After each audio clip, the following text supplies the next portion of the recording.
Hello guys, selamat datang ke channel Izami Gadget. Hari ini aku nak kongsi kepada korang sebuah peranti boleh lipat ataupun foldable phone yang paling premium ketika ini, iaitu Huawei Mate X3 dekat atas meja ini, di mana dari segi tanda harganya adalah RM8,888, which is ini adalah peranti foldable paling mahal ketika ini, paling premium ketika ini.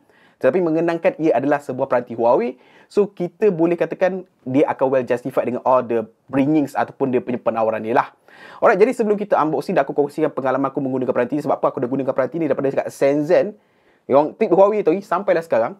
Aku boleh kata ia adalah a fantastic punya device kalau korang tak kisah dua perkara ini. Iaitu yang pertama, yes, dia tak ada sokongan 5G. Sebab apa, dengan all the restriction, dia masih lagi hadir dengan 4G sahaja.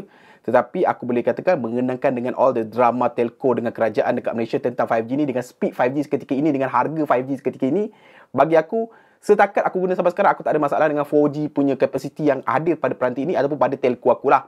So bagi aku, masalah itu selesai untuk aku lah. Yang kedua adalah, yes, dia tak ada Play Store, dia tak ada GMS, dia tak ada Google Mobile Services. Tetapi for timing, kita boleh pakai aplikasi ataupun method Lighthouse ataupun Gbox lah bagi siapa yang tahu.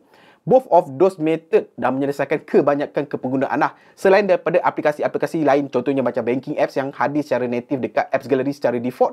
So bagi aku, dua perkara tersebut adalah kauti untuk akulah. Tapi untuk korang terpulang. Kita tak nak sorok elephant in the room macam itulah kan. Alright, jadi jom kita unbox, kita kongsikan apa yang ada tentang Huawei X3 ni. Let's go. Jadi macam korang nampak, first thing first yang aku suka adalah dia punya presentation lah. Bila korang spend RM8,888, korang memang expecting this kind of experience. So Huawei Mate X3 kat depan ni adalah Kunlun Glass. Yes, dia menggunakan kaca kunlun yang tertahan di dunia ketika ini. Explore and Apps Gallery. So untuk Malaysia set ni dia hadir dengan satu varian saja, iaitu 12512 dia punya memori paling besar lah tu. Okey, jadi jom kita buka. Bismillahirrahmanirrahim. So dekat dalam korang akan dihidangkan dengan presentation seperti inilah. Memang nampak premium macam tu. Kemudian dekat bawah ni korang akan dapat partition kotak macam ni lah. Okey, dekat satu bahagian ni kita keluarkan. Nampak? Dia punya presentation ni memang kena harga korang bayar lah. Jadi pertama sekali korang akan dihidangkan dengan Huawei Supercharge punya adapter pengecasan 66 watt. Sebab apa, dia support untuk pengecasan sepantas itu, right? Kemudian korang akan dapat kabel dah Type A to Type C. Alright? Okay. Kemudian kita ada satu lagi kotak. Dekat sini korang dah nampak kita akan dapat simulator tu dekat situ.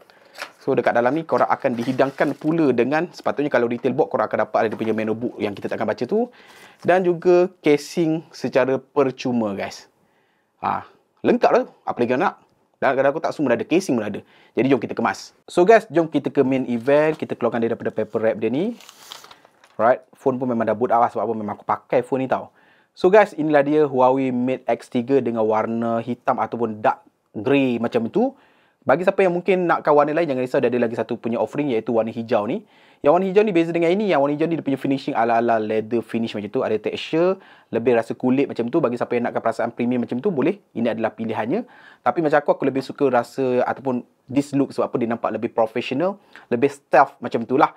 Di mana untuk yang warna hitam ni, back panel dia adalah kaca dengan kemasan ataupun finishing macam frosty ataupun matte macam itulah. Dia tak prone to fingerprint, memang sangat-sangat kemas.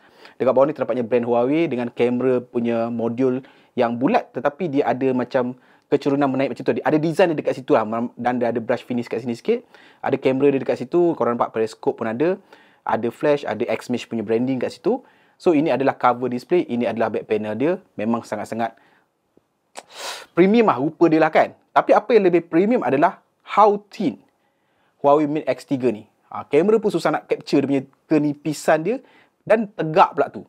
Dekat bahagian atas, kita panggil atas lah, terdapatnya dia punya speaker grill, air blaster, mikrofon dan juga antena band dia. Dekat sisi sebelah sini korang akan dapat dia punya side mounted fingerprint dan juga dia punya on off button, dan juga boleh berkat up and down. Dekat sebelah bawah korang akan dapat another speaker grill, so menangkapkan dia punya stereo speaker dan Type C, serta dia punya mikrofon lagi satu. So dekat sisi sebelah sini korang akan dapat dia punya SIM card tray lah. So SIM card tray ni support untuk sama ada 2 SIM card ataupun 1 SIM card, dan Huawei punya NM memory card. Dia boleh expansion memory lagi kat sini. So dekat dalam ini adalah paparan dia. So kalau kita guna side mounted fingerprint kita, yes, nampak cantik, besar. Dan dekat sini terdapatnya satu punch hole lah. Aku lagi prefer punch hole daripada under display camera yang tak berguna itu. Dari segi paparan korang boleh nampak memang sangat-sangat petak, best, dan hampir tidak kelihatan kesan lipatan kris dia. Seriously guys, Bukan sekadar tegak, nipis, keris pun hampir tiada guys. Dan untuk demonstrate betapa nipisnya peranti ni, dalam keadaan terbuka, kalau kita compare to iPhone lah kan, peranti kegemaran ramai, iPhone jauh lebih tebal daripada dia. Dan kalau dalam keadaan terlipat, okay, iPhone lebih kurang sama tebal dengan dia guys. Korang nampak? Kau bayangkan, ini adalah foldable phone paling nipis setakat ini yang aku pernah bawa. Paling nipis yang hadir dekat pasaran Malaysia. Yes, of course, kalau korang nak bandingkan, ada lagi satu yang nipis iaitu Huawei Mi Mix Fold 2. Tapi tak masuk Malaysia. Plus, dia tak boleh nak buat benda ni. Dia tak boleh nak flex mode. Dia tak boleh nak berada pada angle-angle ini. Huawei boleh. Nampak? Ni sebab dia nak jadi joget-joget macam semua foldable phone lah. Sebab apa? Ada bahagian yang berat kat sini kan. Tak even. Tapi, korang nampak? Huawei boleh. Huawei boleh buat benda-benda macam ni, nampak? Sampai sini. Dan bila mana korang buka katup, dia punya bunyi memang macam kereta konti punya pintu guys. Lama. Alright. So, dari segi dia punya form factor, aku boleh katakan memang best gila lah. Ini adalah foldable phone idaman orang. Korang nampak? Dalam keadaan terlipat, folded, lebih kurang phone je. Malah kecil sikit daripada iPhone. Nampak? Ni iPhone. Ini Mate X3. Kita compare macam ni, senang lah kan? Dan kalau kita nak bandingkan dengan Honor Magic VS, aku ada Honor Magic VS juga. Korang nampak? Honor Magic VS ni, itu hari pun dah tapau Samsung Z Fold 4. Korang nampak? Huawei punya nipis macam mana pergi dia. Dan kedua-duanya tak ada apa-apa gap dekat lipatan. Nampak kemas je. Elok, molek je. Nampak betapa nipis kalau nak bandingkan lah kan? Alright? Dan Huawei punya form factor aku boleh katakan lebih mesra tangan lah. Sebab apa tau? Dia punya side semua rounded tau. Jadi, bila korang pakai tanpa casing, dia memang sangat-sangat selesa lah kan. So, saya tentang design dekat situ lah. Now, kita nak bercerita pula tentang paparan lah. Alright, first paparan cover display ataupun paparan luar ni. Di mana untuk paparan luar ni, dia pakai paparan bersaiz 6.4 inci, OLED display, full HD display dengan kadar segar semula 120Hz. Dan kaca ini adalah kaca Kunlun glass yang ada pada Huawei Mate 50 Pro, Huawei P60 Pro. Ini adalah antara paparan yang paling tahan. Dan bukan saja tahan, aku paling suka paparan ni punya form factor. Dia adalah sangat selesa kalau korang nak gunakan untuk menaik. For instance, Izami Gadget punya website lah Korang nampak? Without typo, laju. Kalau anda kata dekat Samsung Z Fold 4 dan ke bawah keturunan dia, korang type lah macam tu. Akan jadi Izamoy Gadget lah kan. Tapi dalam first try, Izami Gadget boleh type dengan sangat-sangat mudah. Normal. Dia tak rasa cramp out, dia tak rasa mini punya keyboard. Sangat-sangat normal. Ini adalah Gboard tau. Dan bila mana korang memerlukan paparan yang besar, nampak? Kau buka balik tadi Izami Gadget punya website, korang nampak? Nampak? Korang boleh baca segala info dengan sangat-sangat jelas. Korang boleh zoom in, zoom out pun jelas. Dan kalau korang nak gunakan sekadar kecil, dia terus auto resizekan pada ratio yang sangat-sangat, aku boleh katakan menarik lah. Dan responsiveness kedua-duanya adalah sangat-sangat best lah kan. Alright. Jadi dekat luar memang tak ada masalah lah. Paparan ni antara paparan foldable phone yang aku boleh katakan best. Nak tengok konten pun okey, nak main game pun okey, nak menaik pun best lah. Dan macam aku cakap tadi, bila mana korang memerlukan paparan yang lebih besar, korang boleh gunakan paparan dekat dalam ni yang aku boleh katakan creaseless, berkualiti. Di mana dia menggunakan paparan bersaiz 7.85 inci foldable OLED panel wabila kala dengan kadar segar semulanya adalah 120Hz. Untuk paparan dalam ni, aku boleh katakan memang berkualiti, cukup terang. Macam sekarang ni korang boleh nampak lah. Kecerahan dia tak sampai separuh pun. Dah seterang ini, okey. Nak guna outdoor ke indoor memang tak ada masalah. Dan anda kata korang nak paparkan konten-konten macam ni, korang nampak dia terus resize ikut yang sepatutnya sebuah tablet. Kan? Korang nak main media sosial ke apa, memang tak ada masalah. Semuanya boleh lah, tak ada masalah. Cumanya, again, sis ini adalah Huawei. Dia tak natively support JMS. Dan dia bukannya Android L ke apa. Ada beberapa app yang essential belum lagi support untuk ratio ataupun resizing yang sempurna lah. Tapi keep getting improve day to day, update to update lah. So untuk OS sendiri dia menggunakan EMIUI. Okey, kita pergi kat bawah. EMIUI 13.1.0.1 berasaskan Android 13. Jadi macam korang boleh nampak lah, info dia lebih kurang macam ni. Dan macam aku cakap tadi, walaupun dia tiada GMS 5G, dia masih lagi ada aplikasi Lighthouse yang korang boleh gunakan dengan apps Google yang memerlukan GMS lah. For example, dekat sini YouTube itu sendiri ada YouTube Premium lagi tu, nampak? And then Google Chrome, yes, kita pakai Google Chrome dari tadi, memang tak ada masalah. Google Photo, boleh, tak ada masalah. Semua sync antara device aku memang tak ada masalah. Google Calendar pun berfungsi dengan jayanya. Sync semua, aku punya jadual.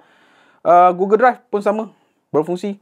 most of it memang berfungsi, tak ada masalah lah. Jangan risau, even the apps gallery itself pun dah ada banyak aplikasi-aplikasi secara native ni dah support kat sini. Terutamanya macam banking apps, Grab ke, Shopee, semua dah ada secara native. Tak payah pakai Lighthouse pun, dah ada banyak aplikasi yang tersedia dekat dalam Huawei Apps Gallery itu sendiri. Alright, so dari segi dia punya kegunaan multitasking, sebab apa? Foldable ni kelebihannya multitasking lah. Nak split screen here and there. Jadi untuk split screen, korang boleh sama ada macam ni, and then korang tarik ke sini. Macam ni. And then korang cari lagi satu apps. Katakanlah kita nak buka Facebook.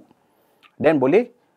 Cumanya buat masa sekarang ni, since again ia adalah Huawei, tak semua apps support untuk bawah dan atas punya multitasking lah. Sama juga macam Samsung. Samsung pun tak semua apps support atas dan bawah. Tapi kebanyakannya, kita boleh katakan bolehlah multitasking macam ni. Contohnya katakanlah korang nak tukar. Korang tarik macam ni. Korang nak cari YouTube lah, katakanlah kita nak split screen dengan YouTube kan. Boleh kat sini. And then, korang nak tengok video, tak ada masalah. Cumanya again, dia tak boleh atas dan bawah. Dia boleh kiri dan kanan sahaja. Tapi still boleh lah. Dan dia juga ada support untuk benda-benda contohnya macam flex mode untuk kamera. Katakanlah kita buka kamera macam ni. Okay. Nampak? Dia akan support untuk flex mode lah. Okay, dekat sini. Dia macam ni. Sebab apa kamera kat situ kan. Okay. So, dia akan jadi macam flex mode lah. Tapi again, untuk flex mode ni bukan semua apps. Kebanyakan apps native Huawei support. Tapi third party apps buat masa sekarang ada yang belum support, ada yang dah support lah. Bergantung kepada keperluan korang. So, saya tentang dia punya design, paparan dan juga OS dia dan juga multitasking dia. Sebab apa? Untuk foldable phone ni memang itu adalah kebanyakan perkara yang kita akan gunakan lah. Now, bercerita pasal kamera. Di mana untuk tetapan dia, untuk selfie kamera dia ni, luar dan dalam adalah berresolusikan 8MP. Tapi dia boleh rekod sampai 4K ya adik-adik. Ini bukannya Xiaomi. Dia boleh rekod 4K. Dan untuk kamera belakang dia ni, walaupun nampak macam ada 4, tapi sebenarnya dia lebih kepada 3, iaitu 50MP kamera utama, f1.8. Ada OIS. 12MP f3.4 periscope telephoto lens dengan OIS. 5 kali optical zoom. 13MP f2.2 ultra wide angle punya lens. Again, support untuk 4K 60fps punya video recording. So, bagaimanakah kualiti untuk gambar dan juga video pada Huawei Mate X3 ni? Aku boleh katakan sangat-sangat menarik. Di mana pada keadaan siang hari tu, kita boleh nampaklah gambar yang dihasilkan tu memang cukup cemerlang. Tak kisah ultra wide angle ke. Malahan untuk selfie pun ada ultra wide angle punya selfie. So, gambar memang on point. Pengawalan cahaya cukup bagus. Itu adalah kelebihan pada peranti Huawei. Nice lah. Dan apa yang menarik tentang Huawei X Mate sekarang ni, aku suka tau. Dia punya warna tu ada macam seolah-olah chromatic punya efek pada gambar dia. Menjadikan setiap gambar yang diambil tu adalah tampak lebih mewah, lebih... Ada dia punya color profile dia. Bila korang tengok, ini adalah Huawei X Mate punya color. Memang premium. Dia seakan-akan macam Huawei P60 Pro punya color macam itulah. Dan bila mengambil gambar pada ketika malam ataupun night shot, ini adalah salah satu kelebihan Huawei juga, di mana untuk sebuah foldable phone, ini adalah sebuah foldable phone dengan kemampuan night fotografi yang sangat-sangat cemerlang, dengan efek yang aku boleh katakan sangat-sangat menarik lah. Now, bercerita pula tentang prestasi ataupun performance. So, Huawei Mate X3 ni hadir dengan chip prosesan daripada Snapdragon, iaitu Snapdragon 18 Gen 1. So, 18 Gen 1 ni masih lagi widely used untuk tahun 2023 ni. So, tak ada masalah overheating, efficient, cukup pantas. Beza sikit saja dengan Snapdragon 8 Gen 2 macam tu. Jadi masih lagi boleh digunakan. Di mana kalau korang main game pada peranti ni, jangan risau. Korang boleh main game dengan jayanya. Di mana aku main CODM. Daripada paparan luar ni aku main, dia agak cramp sikit lah kan. Sebab apa? Aku pun kurang main game shooter dekat phone. Aku suka main Mobile Legends ataupun Genshin Impact dekat situ. Tapi boleh main dekat paparan luar dia ni. Cukup responsif, cukup menarik, cukup jelas, cukup berprestasi macam tu. Dan bila mana korang buka paparan besar kat dalam ni, dia convert ke dalam, dia memberikan satu pengalaman yang lebih immersif lah. Ditambah pula dengan dia punya stereo speaker, korang main game CODM lah, especially ya, kalau korang main kat peranti ni, memang sangat-sangat best tau. Jelas nampak, dan bila korang boleh set button tu lebih besar, korang boleh main 4 finger, 5 finger dengan lebih efisien. Dalam kebanyakan penggunaan, aku boleh katakan itu adalah kelebihan foldable phone tau. Sebab apa? Untuk jari-jari besar macam aku ni, aku susah tau nak main game-game shooter ataupun yang perlukan kelincahan jari tu dekat paparan phone kecil tau. So, dengan adanya versatility macam ni yang korang boleh buka dan korang ada paparan besar, dia mengurangkan limitation lah untuk aku bermain game di mana-mana saja pada bila-bila masa sajalah. Dan bagi menguasakan prestasi tersebut, dia juga ada dengan bateri berkapasiti 4800 mAh, antara yang terbesar dalam pasaran, kecil sikit daripada Honor Magic VS tadi. Tapi dari segi pengecasan dia, pantas. 66 watt Huawei Supercharge dengan 50 watt Huawei Supercharge wireless charging, 7.5 watt wireless ataupun reverse wireless charging. Dan untuk pengetahuan korang, Huawei Mate X3 ni juga hadir dengan IPX8. Yes. Menjadikan ini adalah antara foldable yang paling sleek dan juga best hardware dia in the market. So guys, secara kesimpulannya, apa aku boleh katakan, dan aku akan keep repeating this myself in every Huawei video. Siapa tanya pun aku akan jawab benda ni tau. Kadang-kadang orang tanya pada aku, Izami, kenapa kau macam favor sangat brand Huawei sedangkan dia tak ada JMS, dia 4G sahaja kan? Bagi aku senang je, sebab produk dia bagus.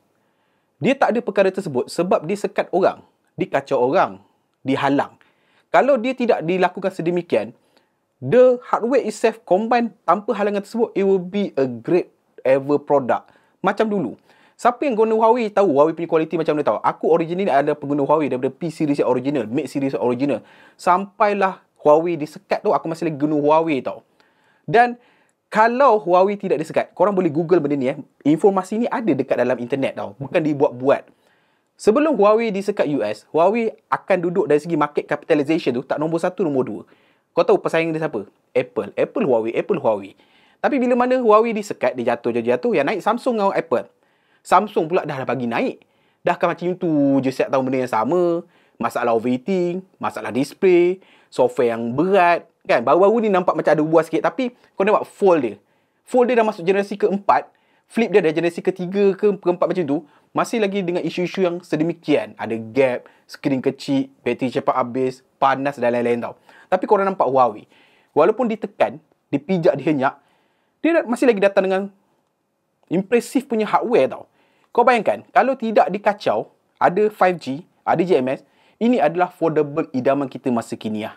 Seriously.